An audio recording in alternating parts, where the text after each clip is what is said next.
श्रीमद् भगवत गीता साक्षात भगवान की दिव्य वाणी है। इसकी महिमा अपार है, अपरिमित है। उसका यथार्थ में वर्णन कोई नहीं कर सकता। शेष, महेश, गणेश भी इसकी महिमा को पूरी तरह से नहीं कह सकते, फिर मनुष्य की तो बात ही क्या है। गीता सर्वशास्त्रमयी है। इसे सारे शास्त्रों का खजाना कहा जाता है। गीता का भली भांति ज्ञान हो जाने पर सभी शास्त्रों का तात्विक ज्ञान अपने आप हो जाता है। गीता को हम भगवान से भी बढ़कर कहें तो कोई अत्युक्ति नहीं होगी। भगवान ने स्वयं कहा है, मैं गीता के आश्रय में रहता हूँ। गीता मेरा श्रेष्ठ घर है। गीता के ज्ञान का सहारा लेकर ही मैं तीनों लोकों का पालन करता हूँ। श्रीमद् भगवत गीता एकमात्र ऐसा ग्रंथ है जो मनुष्य को जीने का सही तरीका बताती है। गीता जीवन में धर्म, कर्म और प्रेम का पाठ पढ़ाती है। श्रीमद् भगवत गीता का ज्ञान मानव जीवन और जीवन के बाद का जीवन दोनों के लिए उपयोगी माना गया है। भगवत गीता में कुल 18 अध्याय है और 700 श्लोक है, जिसे सभी के लिए पढ़ पाना थोड़ा मुश्किल है। इसीलिए आज के इस बेहद ही खास वीडियो में हम श्रीमद् भगवत गीता के 201 विचारों के बारे में बात करने वाले हैं, जिन्हें जानकर आप श्रीमद् भगवत गीता का सही मतलब समझ पाएंगे। इसलिए इन विचारों को आप हर रोज रात में सोने से पहले सुने। तो चलिए अब देर नहीं करते हुए वीडियो शुरू करते हैं। भगवान श्री कृष्ण कहते हैं, 4 वेदों का अर्थ नहीं भी जानो तो कोई बात नहीं, लेकिन समझदारी, जवाबदारी, वफादारी और ईमानदारी, इन 4 शब्दों का मर्म जान लो तो भी जीवन सार्थक हो जाएगा। दीपक का जीवन इसलिए वंदनीय नहीं है कि वह जलता है, बल्कि इसलिए वंदनीय है कि वह दूसरों के लिए जलता है, दूसरों से नहीं जलता। हमारी आस्था की परीक्षा तब होती है जब हम जो चाहे वो न मिले और फिर भी हमारे दिल से प्रभु के लिए शुक्रिया ही निकले। अगर सही मायने में आप अपना जीवन बदलना चाहते हो तो सबसे पहले आपको अपना मन बदलने के लिए तैयार रहना पड़ेगा, क्योंकि जैसा आपका मन रहेगा वैसे ही आपके विचार होंगे, और जैसे आपके विचार होंगे वैसे ही आपका जीवन होगा। नीच विचार रखोगे तो नीच बन जाओगे, अच्छे विचार रखोगे तो ऊंचाई पर जाओगे। विश्वास किसी पर इतना करो कि वो तुम्हारे साथ छल करते समय खुद को दोषी समझे, और प्रेम किसी से इतना करो कि उसके मन में सदैव तुम्हें खोने का डर बना रहे। भगवान श्री कृष्ण कहते हैं, व्यक्ति को सदैव बुराई से बचकर रहना चाहिए। अगर कोई बुरा कर्म करता है तो वह कर्म उसको अपने जीवन में भोगना ही पड़ता है। जिस प्रकार सैकड़ों गायों के बीच बछड़ा अपनी माँ को खोज लेता है, ठीक उसी प्रकार कर्म का फल आपको हजारों के भीड़ में भी खोज लेगा। माधव कहते हैं, किसी जीव को कष्ट देकर आप मुझे खुश नहीं देख सकते हो। श्री कृष्ण जगत के स्वामी हैं, वह कण कण में निवास करते हैं। छोटे से छोटे जीव के हृदय में ईश्वर का वास होता है। उस जीव को कष्ट का अनुभव होना ईश्वर को कष्ट का अनुभव कराता है। इसीलिए किसी भी जीव को कष्ट देना ईश्वर को कष्ट देने के समान है। मृत्यु एक अटल सत्य है जिसे कभी बदला नहीं जा सकता है। इस संसार का जब से निर्माण हुआ है तब से जन्म मृत्यु का चक्र चलता आ रहा है। जिस प्रकार मनुष्य अपने पुराने वस्त्रों को त्याग कर नए वस्त्र धारण करता है, ठीक उसी प्रकार आत्मा पुराने व्यर्थ शरीर को त्याग कर नए शरीर को धारण करती है।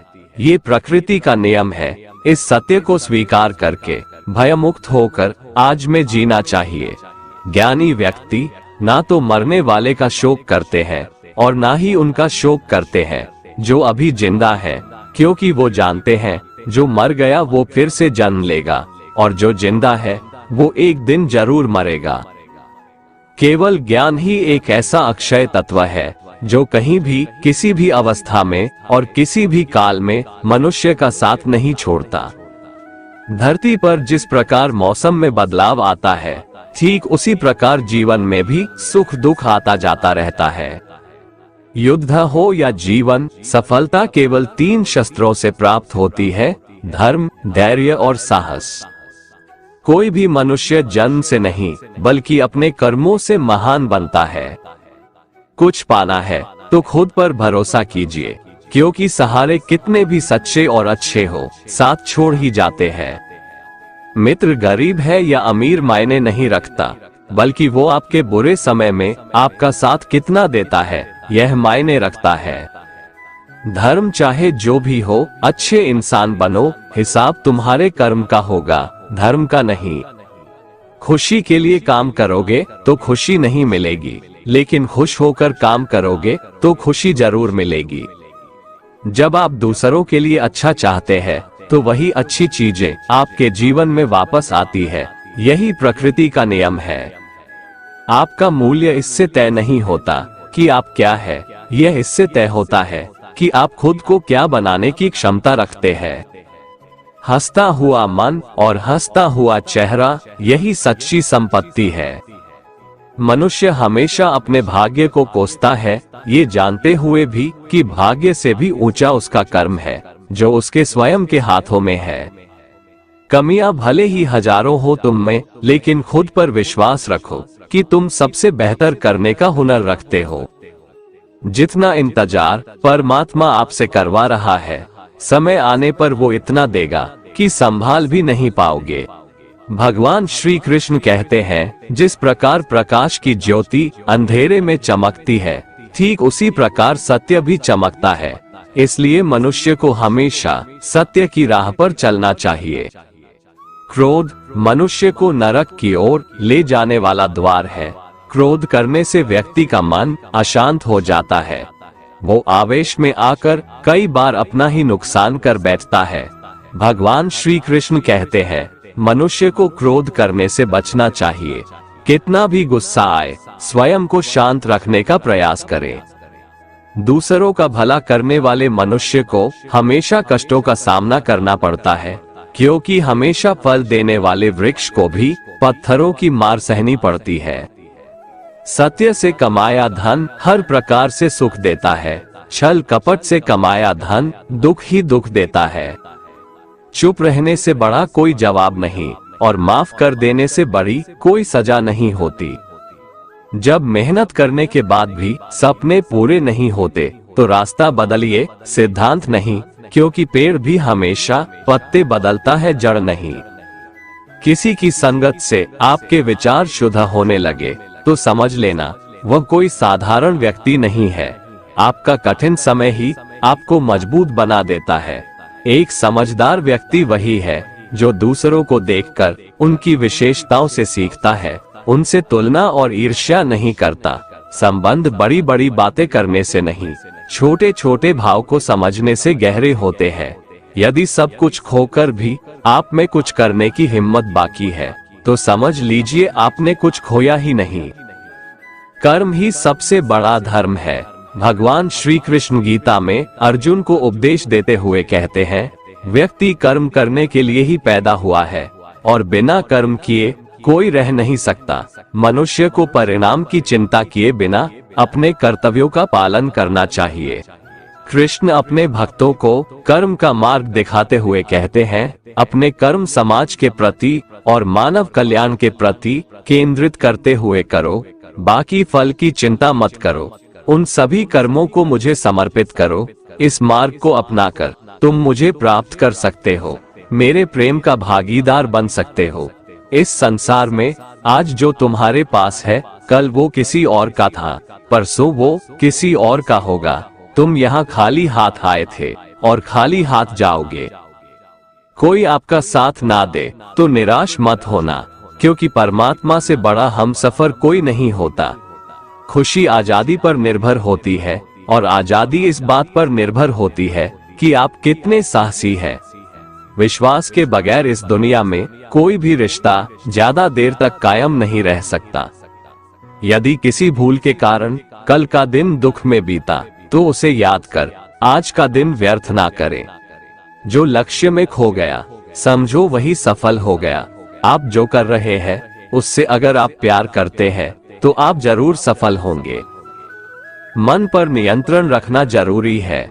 मनुष्य का मन वायु की तरह चंचल है। यह मन ही है जो मनुष्य को काम वासनाओं की तरफ भटकाता रहता है। अगर जीवन को सफल बनाना है तो मन पर काबू करना बहुत जरूरी है। मन को वश में करने से दिमाग की शक्ति केंद्रित होती है, जिससे कार्यों में सफलता मिलने लगती है। गीता के अनुसार जिस व्यक्ति ने अपने मन पर काबू पा लिया, वह मन में पैदा होने वाली बेकार की चिंताओं और इच्छाओं से भी दूर रहता है। साथ ही व्यक्ति अपने लक्ष्य को भी आसानी से प्राप्त कर लेता है। अगर मन को वश में नहीं करोगे तो वह तुम्हारा सबसे बड़ा शत्रु बन जाएगा। अज्ञानी व्यक्ति स्वयं के लाभ के लिए कार्य करते हैं, जबकि बुद्धिमान लोग विश्व के कल्याण के लिए कार्य करते हैं। यदि किसी काम को करने में डर लगे तो याद रखना ये संकेत है कि आपका काम वाकई में बहादुरी से भरा हुआ है। कमजोर व्यक्ति से दुश्मनी ज्यादा खतरनाक होती है, क्योंकि वह उस समय हमला करता है जिसकी आप कल्पना भी नहीं कर सकते। झूठ कितना भी बलवान क्यों ना हो, वो सच को नहीं दबा सकता। अपने विचारों को पवित्र बनाओ, क्योंकि व्यक्ति अपने विचारों से ही अनंत काल तक जीवित रहता है। इतना कमजोर मत बनो कि कोई आपको तोड़ सके, बल्कि इतना मजबूत बनो कि आपको तोड़ने वाला खुद ही टूट जाए। भगवान श्री कृष्ण कहते हैं, जब शांति के सारे मार्ग बंद हो जाएं और न्याय न मिले तो युद्ध करो। वास्तव में मुसीबत में साथ देने वाला मित्र ही सच्चा मित्र होता है। हमेशा शक करने वाला व्यक्ति कभी शांति प्राप्त नहीं कर पाता है, इसलिए संदेह करने से बचें। अधिक संदेह करने से मन की शांति भंग हो जाती है और व्यक्ति भ्रमित होकर अपने संबंधों को नष्ट कर डालता है। तन की सुंदरता मन को आकर्षित करती है, जबकि स्वभाव की सुंदरता हृदय को आकर्षित करती है। इसीलिए मनुष्य का स्वभाव हमेशा निर्मल होना चाहिए। कौन क्या कर रहा है, कैसे कर रहा है और क्यों कर रहा है, इन सब से आप जितना दूर रहेंगे उतना ही खुश रहेंगे। जिंदगी में हम कितने सही हैं और कितने गलत हैं, ये सिर्फ दो लोग जानते हैं, एक परमात्मा और दूसरी हमारी अंतरात्मा। भगवान श्री कृष्ण कहते हैं, जिस मनुष्य के अंदर ज्ञान की कमी और ईश्वर में श्रद्धा नहीं होती, वो मनुष्य जीवन में कभी भी आनंद और सफलता को प्राप्त नहीं कर पाता। भगवान कहते हैं, जो मनुष्य सुख और दुख में शांत रहता है, जिसके राग, भय और क्रोध नष्ट हो गए हैं, जो मनुष्य शुभ और अशुभ वस्तु को पाकर न प्रसन्न होता है और न द्वेष करता है, जिन्होंने अपनी इंद्रियों को वश में कर लिया है, वह स्थिर बुद्धि मनुष्य मुनि के समान है। ऐसा मनुष्य स्थिर चित्त और इंद्रियों को वश में करके ज्ञान द्वारा परमात्मा को प्राप्त करके हमेशा संतुष्ट रहता है। जिस प्रकार समुद्र की स्थिति अचल है, भारी से भारी आंधी तूफान आने पर या अनेक नदियों के जल प्रवाह उसमें प्रविष्ट होने पर भी वो अपनी स्थिति से विचलित नहीं होता, मर्यादा का त्याग नहीं करता, उसी प्रकार परमात्मा के स्वरूप में स्थित योगी की स्थिति भी सर्वथा अचल होती है। बड़े से बड़े सांसारिक सुख दुखों का संयोग वियोग होने पर भी उसकी स्थिति में जरा भी अंतर नहीं पड़ता। वह योगी परमात्मा में नित्य निरंतर अटल और एक रस स्थित रहता है। अपना काम बनाने के लिए लोग आपकी तारीफ करेंगे, आपसे रिश्ता बनाने की कोशिश करेंगे, लेकिन उनके व्यवहार को सच मानकर अगर आप फंस जाएंगे तो आगे चलकर आपको ही नुकसान होगा। कहते हैं कि लोग अपना काम निकालने के लिए गधे को भी घोड़ा बना लेते हैं। वास्तविकता में अभी वही युग चल रहा है जहां लोग अपना स्वार्थ पूरा करने के लिए किसी भी हद तक गिर सकते हैं। भगवान श्री कृष्ण कहते हैं, किसी के मीठे शब्दों में कभी मत फंसना, बल्कि आंखें खोलकर इंसान को परखना सीखो। अक्सर आपको चोट वही लोग पहुंचाते हैं जो आपके अपने होते हैं, जो आपके दिल के ज्यादा करीब होते हैं। गीता का ये सबसे महत्वपूर्ण ज्ञान है, क्योंकि महाभारत की लड़ाई पराये लोगों में नहीं थी, ये भाइयों की लड़ाई थी, एक ही परिवार की लड़ाई थी। चाहे आप किसी की मदद करो या मत करो, लेकिन जानबूझकर कभी किसी का दिल नहीं दुखाना चाहिए, क्योंकि जब किसी का दिल आपकी वजह से दुखता है तो हमेशा याद रखना कि आपको भी वो दर्द एक दिन जरूर मिलेगा। कभी भी किसी भी चीज की अति नहीं करनी चाहिए। कोई भी चीज हद से ज्यादा मत करना। किसी से प्रेम या नफरत भी हद से ज्यादा मत करना, क्योंकि किसी भी चीज की अति आपको ही नुकसान पहुंचाएगी। इसलिए जीवन को संतुलन के साथ जीना चाहिए। जो आपके साथ अधर्म करे, पाप करे, गलत करे, उसे दंड जरूर देना चाहिए। अगर आप उसे सहते हैं तो वो आपके साथ और गलत करता है और आप उससे भी बड़े पाप के भागीदार बन जाएंगे। इसलिए ज्ञानी व्यक्ति को चाहिए कि वो अपने साथ हो रहे गलत का विरोध करना सीखे। जीवन में कभी वो मत करो जो लोग करते हैं, हमेशा वही करो जो तुम्हारे लिए सही है। भगवान श्री कृष्ण कहते हैं, जो इंसान अपनी रक्षा खुद नहीं कर सकता या फिर अपनी रक्षा करने का प्रयास भी नहीं करता, ऐसे मनुष्यों की रक्षा भगवान भी नहीं करते। जो इंसान खुद के महत्व को नहीं जानता, वैसे इंसान को कोई भी महत्व नहीं देता है। बुरा इंसान कभी अपनी बुराई नहीं छोड़ता। आप चाहे उसके साथ कितना भी अच्छा चलो, वो आपको तकलीफ जरूर देगा। इसलिए जो जैसा है उसके साथ वैसा ही व्यवहार करना चाहिए। जो इंसान समय की कदर नहीं करता, समय भी उस इंसान की कदर कभी नहीं करता है, और वैसा इंसान जीवन में कभी भी सुख, शांति और सफलता को प्राप्त नहीं कर पाता है। संगति का मनुष्य के जीवन पर बहुत गहरा प्रभाव पड़ता है। अच्छा इंसान अगर बुरे लोगों के संगत में रहेगा तो वो भी एक दिन बुरा बन जाएगा। इसलिए हमेशा अच्छे लोगों के संगत में रहें। इस दुनिया में परमात्मा के सिवा किसी को अपना मत समझो। यहाँ कोई अपना नहीं है, क्योंकि जब दुनिया के सारे रास्ते बंद हो जाते हैं तो ईश्वर की तरफ जाने वाला रास्ता हमेशा खुला रहता है। इस दुनिया में हारे हुए इंसान की, तकलीफ में पड़े हुए इंसान की कोई मदद नहीं करता, और अगर कोई इंसान थोड़ा सा सफल हो जाए तो उससे कोई खुश नहीं होता। इसलिए अपना दुख किसी को बताओ मत और अपनी खुशी किसी के आगे जताओ मत। मनुष्य का आहार हमेशा सात्विक और संतुलित होना चाहिए। जिस इंसान को ये समझ नहीं कि क्या खाना चाहिए, कितना खाना चाहिए, कहाँ खाना चाहिए और कैसे खाना चाहिए, वो परमात्मा को कभी नहीं पा सकता। खुद को मिटा कर भी रख दोगे तब भी ये दुनिया आपसे खुश नहीं होगी।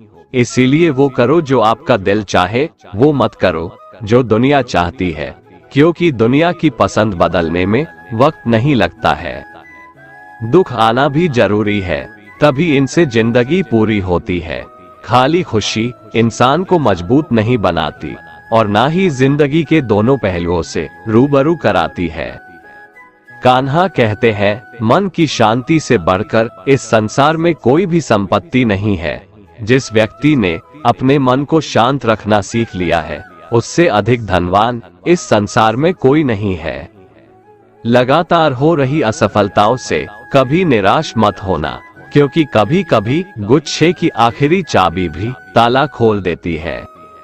रिश्ते चाहे कितने ही बुरे हो, उन्हें तोड़ना मत, क्योंकि पानी चाहे कितना भी गंदा हो, अगर प्यास नहीं बुझा सकता, वो आग तो बुझा ही सकता है। ईश्वर से कुछ मांगने पर न मिले तो उससे नाराज ना होना, क्योंकि ईश्वर वह नहीं देता जो आपको अच्छा लगता है, बल्कि वह वही चीज देता है जो आपके लिए अच्छा होता है। जिंदगी में एक ऐसे इंसान का होना बहुत जरूरी है जिसको दिल का हाल बताने के लिए लफ्जों की जरूरत नहीं पड़ती। उसे ही परमात्मा कहते हैं। दुख आते तो एक बार है, मगर पल भर में ही जिंदगी जीना सिखा जाते हैं। हम लोगों को खुश करने के चक्कर में अपना सब कुछ गवा देते हैं। बाद में यही लोग कुछ नहीं किया कहकर सब कामों को भुला देते हैं। जीवन में सुख शांति चाहते हो तो अपनी समस्याओं और आलोचनाओं को खुद पर हावी मत होने दो। जो लोग गिरने से डरते हैं वो कभी ऊंची उड़ान नहीं भर सकते। इंसान दूसरों की अच्छाइयों पर खामोश रहते हैं, लेकिन चर्चा जब बुराइयों की हो तो गूंगे भी बोल पड़ते हैं। कान्हा कहते हैं, जितना वक्त तुम दूसरों पर बर्बाद करते हो, अगर उतना वक्त खुद पर लगा दो तो जीवन में तुम्हें किसी के सामने झुकना नहीं पड़ेगा।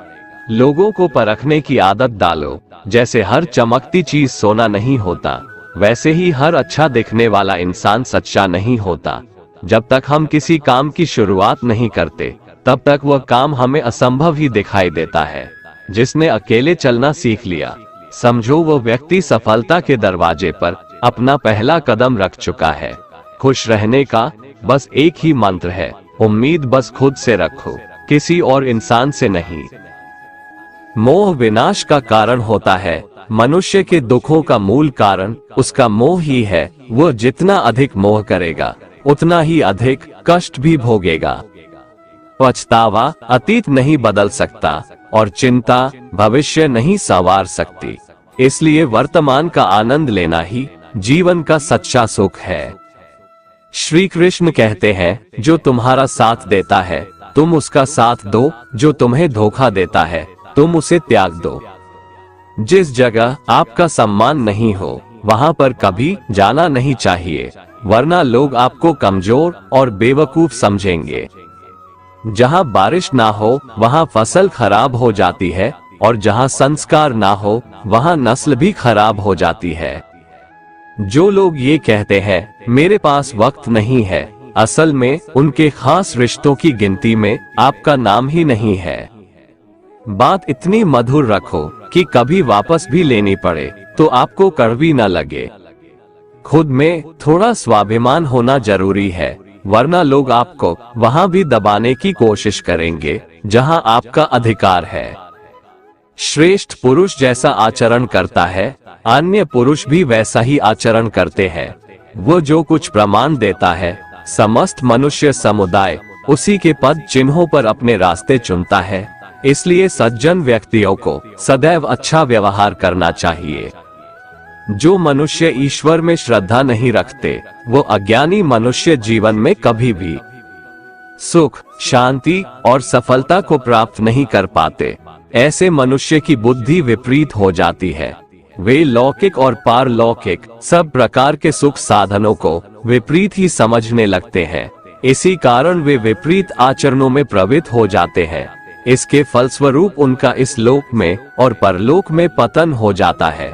वे अपनी वर्तमान स्थिति से भी भ्रष्ट हो जाते हैं और मरने के बाद उनको अपने कर्मों का फल भोगने के लिए सूकर, कूकर आदि नीच योनियों में जन्म लेना पड़ता है या घोर नरक में पड़कर भयानक यातनाएं भोगनी पड़ती है। भगवान श्री कृष्ण कहते हैं, जो मनुष्य अपने कर्तव्यों का पालन करते हुए विपरीत परिस्थितियों में भी अपने धर्म के मार्ग पर अडिग रहता है और उसके कारण अगर उसकी मृत्यु भी हो जाती है तो वह मृत्यु भी उसके लिए परम कल्याणकारक बन जाता है और उस मनुष्य को स्वर्ग की प्राप्ति होती है। जब तक तुम अपने आप से नहीं हार जाओ तब तक दुनिया की कोई ताकत तुम्हें हरा नहीं सकती है। कमजोर तुम नहीं, तुम्हारा वक्त है और वक्त सबका बदलता है। तुम बस अपना कर्म करते जाओ। जिसने कभी संकट नहीं देखा उसे अपनी ताकत का कभी एहसास नहीं होगा। जो दूसरों की तकलीफों को समझते हैं, जिनमें दया है, जो दिल से अच्छे हैं, उन्हें दोबारा जन्म नहीं लेना पड़ता है। किसी को कुछ देकर घमंड मत कर, क्या पता तू दे रहा है या पिछले जन्म का कर्ज चुका रहा है। घमंडी मनुष्य का वंश, वैभव और प्रतिष्ठा तीनों ही चले जाते हैं। विश्वास न हो तो रावण, कौरव और कंस को देख लो। किसी पर विश्वास करना हो तो उनकी बातों पर नहीं, उनकी हरकतों पर ध्यान दो। गुस्से के वक्त थोड़ा रुक जाने से और गलती के वक्त थोड़ा झुक जाने से जिंदगी और भी आसान हो जाती है। भगवान श्री कृष्ण कहते हैं, जो मनुष्य मुझे जान लेता है वह जन्म मरण के बंधनों से मुक्त हो जाता है। जो मनुष्य भगवद गीता को पढ़कर उस पर अमल करता है, उसके सारे दुष्कर्मों का प्रभाव समाप्त हो जाता है। जो भाग्य में है वो भाग कर आएगा और जो भाग्य में नहीं है वो आकर भी भाग जाएगा। भगवान श्री कृष्ण अर्जुन को समझाते हुए कहते हैं कि हे अर्जुन, मेरे और तुम्हारे बहुत से जन्म हो चुके हैं। उन सबको तू नहीं जानता, किंतु मैं जानता हूँ। मैं अजन्मा और अविनाशी हूँ। मैं समस्त प्राणियों का ईश्वर होते हुए भी अपनी प्रकृति को अधीन करके अपनी योग माया से प्रकट होता रहता हूँ। जब जब इस धरती पर धर्म की हानि और अधर्म की वृद्धि होती है, तब तब अधर्म का विनाश और धर्म की पुनर्स्थापना हेतु मैं अपने एक नए रूप को रचता हूँ और लोगों के सम्मुख प्रकट होता रहता हूँ। मनुष्य मेरी जिस भी रूप की पूजा करते हैं, मैं भी उनको उनकी भावना के अनुसार उसी रूप में दर्शन देता हूँ। मनुष्य जिस जिस भाव से मेरी उपासना करते हैं, मैं उनके उस भाव का ही अनुसरण करता हूँ। जो मेरा चिंतन करता है, उसका मैं चिंतन करता हूँ। जो मेरे लिए व्याकुल होता है, उसके लिए मैं भी व्याकुल हो जाता हूँ। जो मुझे अपना सर्वस्व अर्पण कर देता है, मैं भी उसे अपना सर्वस्व अर्पण कर देता हूँ। इस मनुष्य लोक में सांसारिक भोग के लिए लोग इंद्र आदि देवताओं की उपासना करते हैं, क्योंकि देवताओं का पूजन करने वालों को उनकी उपासना का फल तुरंत मिल जाता है। लेकिन मैं ऐसा नहीं करता हूँ। मेरे भक्त यदि सच्चे भाव से भी मेरा भजन करते हैं, तो भी मैं उनकी उसी कामना को पूर्ण करता हूँ, जिसकी पूर्ति से उनका विषयों से वैराग्य होकर मुझ में प्रेम और विश्वास बढ़ता है। इसीलिए सांसारिक मनुष्यों को मेरी भक्ति का फल शीघ्र मिलता हुआ नहीं दिखता है, और इसलिए वे मंद बुद्धि मनुष्य कर्मों का फल शीघ्र प्राप्त करने की इच्छा से अन्य देवताओं का ही पूजन किया करते हैं। जैसे हवा के झोंके नाव को भटका देते हैं, वैसे ही मनुष्य की इच्छाएं बुद्धि को भटका देती है। जो मनुष्य सुख और दुख में, मान और अपमान में शांत रहता है, वो मनुष्य मुझे अति प्रिय है। ये संसार मेरी ही माया है। ये संसार मुझसे ही उत्पन्न हुआ है। मैं ही इसका पालन पोषण करता हूँ और मैं ही इस सृष्टि का विनाश करता हूँ। मैं भूत, वर्तमान और भविष्य के सभी प्राणियों को जानता हूँ, लेकिन वास्तविकता में मुझे कोई नहीं जानता। समझदार व्यक्ति जब संबंध निभाना बंद कर देता है, तो समझ लेना चाहिए उसके आत्मसम्मान को कहीं न कहीं ठेस अवश्य पहुंची है। प्रेम सदैव माफी मांगना पसंद करता है और अहंकार सदैव माफी सुनना पसंद करता है। कर्म ही तुम्हारी पहचान है, वरना एक नाम के यहाँ हजारों इंसान है। अच्छे कर्म करने के बावजूद भी लोग केवल तुम्हारी बुराइयां ही याद रखेंगे, इसलिए लोग क्या कहते हैं इस पर कभी ध्यान मत दो। जितना हो सके खामोश ही रहना अच्छा है, क्योंकि सबसे ज्यादा गुनाह इंसान से उसकी जुबान ही करवाती है। जो पुरुष ना किसी से द्वेष करता है और ना किसी चीज की आकांक्षा करता है, वैसा कर्मयोगी पुरुष सन्यासी के समान है, और वह पुरुष सुखपूर्वक सांसारिक बंधन से मुक्त हो जाता है। ना तो मैं किसी के भाग्य का निर्माण करता हूँ और ना ही किसी के कर्मफल का निर्माण करता हूँ। मनुष्य अपने द्वारा किए कर्मों का ही फल भोगता है और उसी से उसके भाग्य का निर्माण होता है। मनुष्य स्वयं ही अपना मित्र है और स्वयं ही अपना सबसे बड़ा शत्रु भी है। ज्ञानी मनुष्य कर्मयोग या भक्ति योग से एक ही जन्म में इस समुद्र रूपी संसार से निकलकर परमात्मा को प्राप्त कर लेता है, और अज्ञानी मनुष्य काम, क्रोध, लोभ, मोह में फंसकर 84 लाख योनियों में भटकता रहता है। भगवान श्री कृष्ण कहते हैं, भगवत प्राप्ति के लिए कर्म करने वाला कोई भी मनुष्य दुर्गति को प्राप्त नहीं होता है। इस लोक में या परलोक में वह जहाँ भी रहता है, वो परमात्मा के मार्ग में आगे ही बढ़ता रहता है। किसी को धोखा देना एक कर्ज है, जो आपको किसी और के हाथों एक दिन जरूर मिलेगा। एक अच्छी नजर वही है जो सिर्फ अपनी कमियां और दूसरों के गुण तलाश करती है। कभी उस व्यक्ति पर भरोसा मत करो जो वक्त के साथ स्वभाव बदल लेते हैं। जीवन में कभी किसी से अपनी तुलना मत करो, तुम जैसे हो सर्वश्रेष्ठ हो। सबको अपना जीवन बदलने के लिए समय मिलता है, परंतु समय बदलने के लिए दोबारा जीवन नहीं मिलता है। जो होने वाला है वो होकर रहता है, और जो नहीं होने वाला है वह कभी नहीं होता। ऐसा निश्चय जिनकी बुद्धि में होता है, उन्हें चिंता कभी नहीं सताती है। जिनकी बुद्धि माया ने हर ली है, जो जानबूझकर पाप कर्मों में ही लिप्त है, जो मुझे जानने की चेष्टा भी नहीं करते, ऐसे मनुष्य को जीवन में और जीवन के बाद के जीवन में भी कष्टों से मुक्ति नहीं मिल पाता है। जो मनुष्य अंत काल में भी मुझको स्मरण करता हुआ शरीर त्यागता है, वह मेरे परम धाम को प्राप्त होता है, इसमें कोई संशय नहीं है।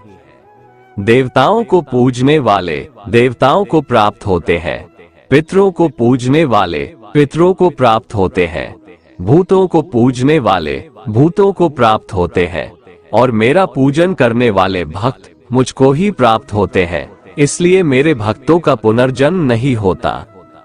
जो कोई भक्त मेरे लिए प्रेम से पत्र, पुष्प, फल, जल आदि अर्पण करता है, उस शुद्ध बुद्धि निष्काम प्रेमी भक्त का प्रेम पूर्वक अर्पण किया हुआ वह पत्र, पुष्प मैं सद्गुण से प्रकट होकर प्रेम पूर्वक खाता हूँ।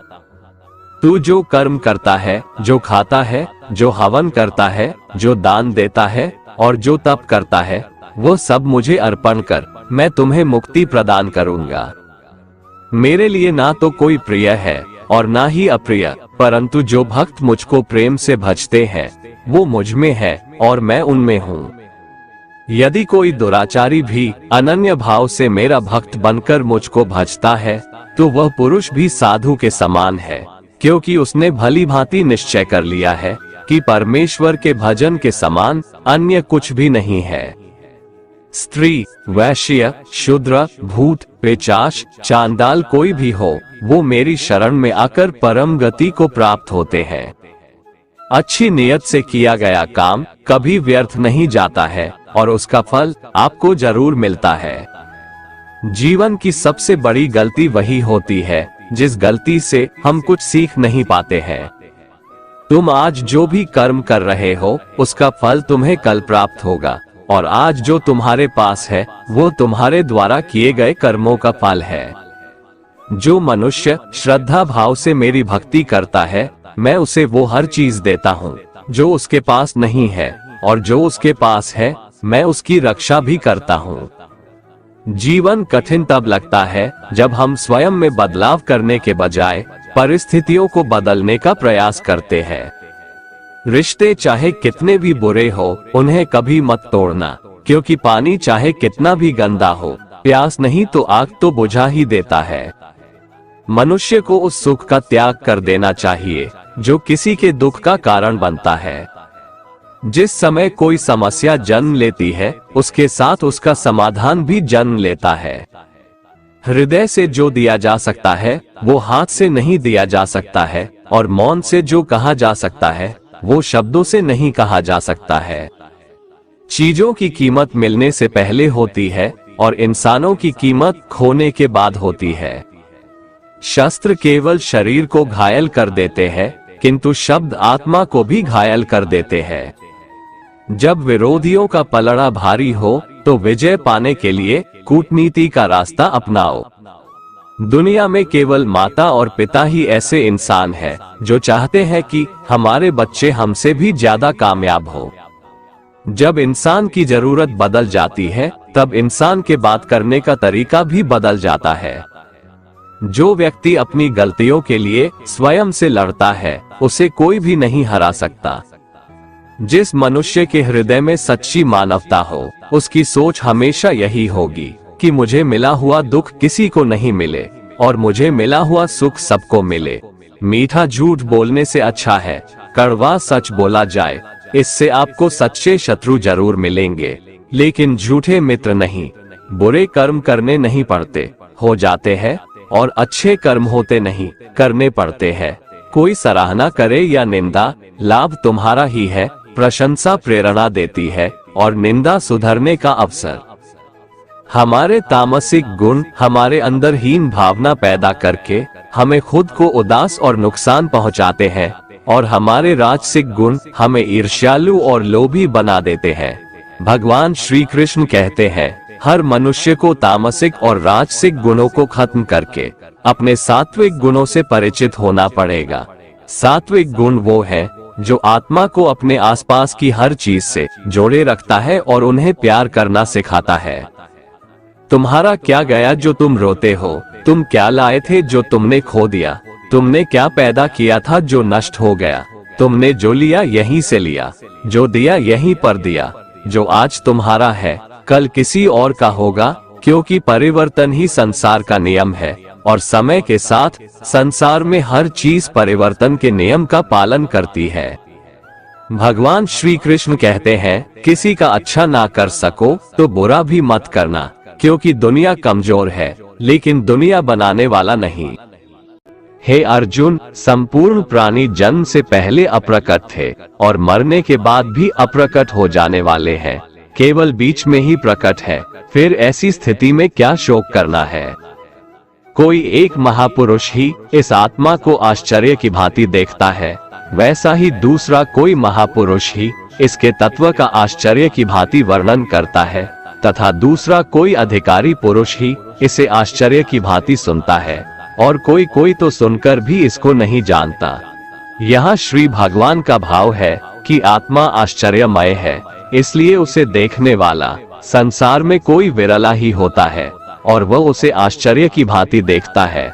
जो महापुरुष परमात्मा को जानने वाले हैं, जो संपूर्ण वेदों और शास्त्रों के ज्ञाता है, वे ही आत्मा का वर्णन कर सकते हैं और उनका वर्णन करना भी आश्चर्य की भांति होता है। इस आत्मा के वर्णन को सुनने वाला सदाचारी आस्तिक पुरुष भी कोई विरला होता है और उसका सुनना भी आश्चर्य की भांति होता है। हे अर्जुन, यह आत्मा सबके शरीरों में सदा ही अवध्य है, इसका कभी नाश नहीं हो सकता। इस कारण संपूर्ण प्राणियों के लिए तू शोक करने के योग्य नहीं है, तथा अपने धर्म को देखकर भी तू शोक करने के योग्य नहीं है, अर्थात तुझे भय नहीं करना चाहिए, क्योंकि क्षत्रिय के लिए धर्म युक्त युद्ध से बढ़कर दूसरा कोई कल्याणकारी कर्तव्य नहीं है। हे पार्थ, अपने आप प्राप्त हुए और खुले हुए स्वर्ग के द्वार रूपी इस प्रकार के युद्ध को भाग्यवान क्षत्रिय लोग ही पाते हैं। किंतु यदि तू इस धर्मयुक्त युद्ध को नहीं करेगा तो स्वधर्म और कीर्ति को खोकर पाप को प्राप्त होगा, तथा सब लोग अनंत काल तक तेरी अपकीर्ति की चर्चा करेंगे, और माननीय पुरुष के लिए अपकीर्ति मरण से भी बढ़कर है। और जिनकी दृष्टि में तू पहले बहुत सम्मानित होकर अब लघुता को प्राप्त होगा, वे महारथी लोग तुझे भय के कारण युद्ध से हटा हुआ मानेंगे। तेरे वैरी लोग अर्थात तुम्हारे शत्रुगण तेरे सामर्थ्य की निंदा करते हुए तुझे बहुत से न कहने योग्य वचन भी कहेंगे, उससे अधिक दुख और क्या होगा। या तो तू युद्ध में मारा जाएगा और स्वर्ग को प्राप्त होगा, अथवा संग्राम में जीतकर पृथ्वी का राज्य भोगेगा। इस कारण हे अर्जुन, तू युद्ध के लिए निश्चित करके खड़ा हो जा। जय पराजय, लाभ हानि और सुख दुखों को समान समझकर युद्ध के लिए तैयार हो जा। इस प्रकार युद्ध करने से तू पाप को नहीं प्राप्त होगा। हे पार्थ, ये बुद्धि भी तेरे लिए ज्ञान योग के विषय में कही गई, और अब तू इसको कर्म योग के विषय में सुन। जिस बुद्धि को जानकर तू कर्मों के बंधन को भली भांति त्याग देगा, अर्थात सर्वथा नष्ट कर डालेगा। इस कर्मयोग में आरंभ का अर्थात बीज का नाश नहीं है और उल्टा फल रूप दोष भी नहीं है, बल्कि इस कर्म योग रूप धर्म का थोड़ा सा भी साधन जन्म मृत्यु रूप महान भय से रक्षा कर लेता है। यहाँ श्री भगवान के कहने का भाव है कि कर्मयोग का कभी नाश नहीं होता। इसके संस्कार साधक के अंतःकरण में स्थित हो जाते हैं और वे साधक को दूसरे जन्म में पुनः साधन में लगा देते हैं।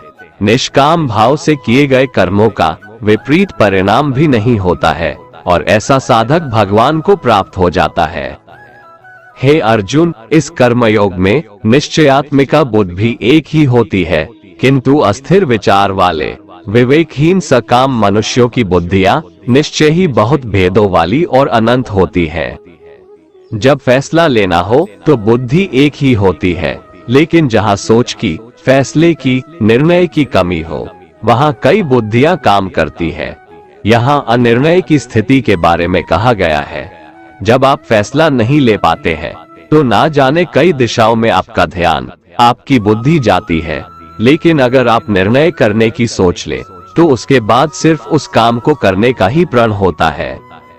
हे अर्जुन, जो भोगों में तन्मय हो रहे हैं जो कर्मफल के प्रशंसक वेदवाक्यों में ही प्रीति रखते हैं, जिनकी बुद्धि में स्वर्ग ही परम प्राप्य वस्तु है और जो स्वर्ग से बढ़कर दूसरी कोई वस्तु ही नहीं है। यानी ऐसे लोग जो कर्म के बदले में होने वाले सिर्फ फल या लाभ की बात करते हैं, तो वह कर्म नहीं स्वार्थ बन जाता है, उसे कर्म नहीं कह सकते। हे अर्जुन, जो अज्ञानी लोग सिर्फ दिखाव शोभायुक्त वाणी को कहते हैं, वो ढोंगी होते हैं। वो कहते बहुत कुछ है लेकिन करते बहुत कम है। ऐसे लोगों से बचकर रहना चाहिए। जो कर्म की बातें सिर्फ भोग और ऐश्वर्य के लिए करते हैं, जिनका ध्येय सिर्फ भोग और ऐश्वर्य है, उन पुरुषों की परमात्मा में निश्चयात्मिका बुद्धि नहीं होती। हे अर्जुन, वेदों के कर्मकांड हमारी प्रकृति के 3 गुणों से जुड़े हैं। इसलिए तू उन भोगों एवं उनके साधनों में आसक्तिहीन, हर्ष शोकादि द्वंद्वों से रहित, नित्य वस्तु परमात्मा में स्थित, योग और क्षेम को न चाहने वाला और स्वाधीन अंत करण वाला हो। यहाँ श्री भगवान कहते हैं, वेद भी सिर्फ 3 गुणों में समाप्त हो जाते हैं, उससे आगे वे भी नहीं जानते। उससे आगे है कर्म योग। श्री भगवान का कहना है कि कर्म करो लेकिन उससे आसक्ति मत रखो। बेहद बड़े जलाशय के प्राप्त हो जाने पर छोटे जलाशय में मनुष्य का जितना प्रयोजन रहता है, उसी तरह से जिसने ब्रह्म तत्व को समझ लिया, तब उसके लिए वेदों की कोई आवश्यकता नहीं रह जाती है। तेरा कर्म करने में ही अधिकार है, उसके फलों में कभी नहीं। इसलिए तू कर्मों के फल के लिए काम मत कर, लेकिन ऐसा भी ना हो कि तू काम ही मत कर। कर्म करना है लेकिन फल के लिए नहीं। हे धनंजय, तू आसक्ति को त्याग कर तथा सिद्धि और असिद्धि में समान बुद्धि वाला होकर योग में स्थित हुआ कर्तव्य कर्मों को कर। फल की इच्छा के लिए कर्म मत कर। तुमको कर्मयोगी बनने के लिए संभाव में स्थित होकर कर्म करना चाहिए। सकाम कर्मों को बुद्धि योग की अपेक्षा अत्यंत नीचा बतलाकर भगवान ने भाव दिखलाया है कि सकाम कर्मों का फल नाशवान क्षणिक सुख की प्राप्ति है और कर्मयोग का फल परमात्मा की प्राप्ति है। इसलिए दोनों में दिन और रात की भांति महान अंतर है। समबुद्धि युक्त पुरुष पुण्य और पाप दोनों को इसी लोक में त्याग देता है, अर्थात उनसे मुक्त हो जाता है। इससे तू समत्व रूप योग में लग जा। ये समत्व रूप योग ही कर्मों में कुशलता है, अर्थात कर्म बंधन से छूटने का उपाय है। क्योंकि समबुद्धि से युक्त ज्ञानी जन कर्मों से उत्पन्न होने वाले फल को त्याग कर जन्म रूप बंधन से मुक्त होकर निर्विकार परम पद को प्राप्त हो जाते हैं। जिस काल में तेरी बुद्धि मोह रूप दलदल को भली भांति पार कर जाएगी, उस समय तू सुने हुए और सुनने में आने वाले इस लोक और परलोक संबंधी सभी भोगों से वैराग्य को प्राप्त हो जाएगा। भांति भांति के वचनों को सुनने से विचलित हुई तेरी बुद्धि जब परमात्मा में अचल और स्थिर ठहर जाएगी, तब तो योग को प्राप्त हो जाएगा, अर्थात तेरा परमात्मा से नित्य सहयोग हो जाएगा। अर्जुन बोले, हे केशव, समाधि में स्थित परमात्मा को प्राप्त हुए स्थिर बुद्धि पुरुष का क्या लक्षण है? वो स्थिर बुद्धि पुरुष कैसे बोलता है, कैसे बैठता है और कैसे चलता है? श्री भगवान बोले, हे अर्जुन, जिस काल में ये पुरुष मन में स्थित संपूर्ण कामनाओं को भली भांति त्याग देता है और आत्मा से आत्मा में ही संतुष्ट रहता है, उस काल में वो स्थित प्रज्ञ कहा जाता है। दुखों की प्राप्ति होने पर जिसके मन में उद्वेग नहीं होता, सुखों की प्राप्ति में जो सर्वथा स्पृहा रहित है तथा जिसके राग, भय और क्रोध नष्ट हो गए हैं, ऐसा मुनि स्थिर बुद्धि कहा जाता है। जो पुरुष सर्वत्र स्नेह रहित होकर शुभ या अशुभ वस्तु को प्राप्त होकर न प्रसन्न होता है और न द्वेष करता है, उसकी बुद्धि स्थिर है। कछुआ सब ओर से अपने अंगों को जैसे समेट लेता है, वैसे ही जब ये पुरुष इंद्रियों के विषयों से इंद्रियों को सब प्रकार से हटा लेता है, तब उसकी बुद्धि स्थिर है, ऐसा समझना चाहिए। इसलिए साधक को चाहिए कि वह उन संपूर्ण इंद्रियों को वश में करके समाहित चित होकर मेरा ध्यान करे, क्योंकि जिस पुरुष की इंद्रियां वश में होती है, उसी की बुद्धि स्थिर हो जाती है। विषयों का चिंतन करने वाले पुरुष की उन विषयों में आसक्ति हो जाती है। आसक्ति से उन विषयों की कामना उत्पन्न होती है और कामना में विघ्न पड़ने से क्रोध उत्पन्न होता है। क्रोध से भ्रम पैदा होता है। स्मृति में भ्रम हो जाने से बुद्धि का नाश हो जाता है और बुद्धि का नाश हो जाने से उस पुरुष का पतन हो जाता है। जिस प्रकार हवा के झोंके नाव को भटका देती है, ठीक उसी प्रकार मनुष्य की इंद्रियां उसकी बुद्धि को भटका देती है। इसलिए हे महाबाहो, जिस पुरुष की इंद्रियां उसके बस में होती है, उसी की बुद्धि स्थिर है। भगवान श्री कृष्ण कहते हैं, जिस प्रकार समुद्र की स्थिति अचल है, भारी से भारी आंधी तूफान आने पर या अनेक नदियों के जल प्रवाह उसमें प्रविष्ट होने पर भी वह अपनी स्थिति से विचलित नहीं होता, मर्यादा का त्याग नहीं करता, उसी प्रकार परमात्मा के स्वरूप में स्थित योगी की स्थिति भी सर्वथा अचल होती है। बड़े से बड़े सांसारिक सुख दुखों का संयोग वियोग होने पर भी उसकी स्थिति में जरा भी अंतर नहीं पड़ता। वह योगी परमात्मा में नित्य निरंतर अटल और एकरस स्थित रहता है। जो मनुष्य संपूर्ण कामनाओं को त्याग कर ममता रहित, अहंकार रहित और स्पृहा रहित होकर विचरण करता है, वही मनुष्य शांति को प्राप्त कर पाता है। जो मनुष्य मुझसे परम प्रेम करके इस परम रहस्य युक्त गीता शास्त्र को मेरे भक्तों में कहेगा, वो मुझको ही प्राप्त होगा, इसमें कोई संदेह नहीं है। उससे बढ़कर मेरा प्रिय कार्य करने वाला मनुष्यों में कोई भी नहीं है तथा पृथ्वी भर में उससे बढ़कर मेरा प्रिय दूसरा कोई भविष्य में होगा भी नहीं। जो मनुष्य श्रद्धायुक्त दोषों से रहित होकर इस गीता शास्त्र का श्रवण भी करेगा, वह भी सभी पापों से मुक्त होकर मेरे परम धाम को प्राप्त होगा। दोस्तों, भगवान श्री कृष्ण की ये बातें अगर आपको पसंद आई तो कमेंट में जय श्री राधे कृष्ण लिखें और ऐसे ही प्रेरणादायक वीडियो देखने के लिए हमारे चैनल को सब्सक्राइब कर लें। जय श्री राधे कृष्ण।